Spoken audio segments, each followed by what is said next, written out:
Hi there, it's Lawso here, the assassin. Today's acronym is CSS, called Cascading Style Sheets. Now, it's a programming language used for websites to help with to create the look and feel of the website. If we just had HTML on its own, you would just see blank, colorless pages with text. So, cascading style sheets quite important, very important for developers to learn.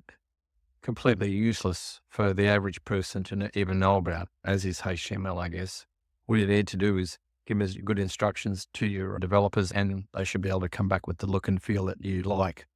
But having that skill is quite important because there's a few things, if they don't get right, can be severely affected. So the first one that I'm really interested in is how fast the page can load. So fast load speed with good CSS is possible.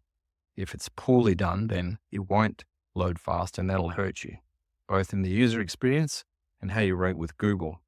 The other thing that CSS helps with, if it's done well, it'll speed up the development time. So it won't take as long to build and therefore it'll cost you less to have your website built. CSS is one of those useless acronyms for business people really to know about, but it is important to be aware that it is a skill that you need to look for with your developers. If you're not really happy with the look and feel of your website, then there could be something that wasn't done in the thought process of how to develop in the first place, but certainly in how the CSS can affect and how it can improve the usability and the look and feel of your site. So if you're not happy with that, reach out and have a look, give you some advice. Hope you find this useful. Bye.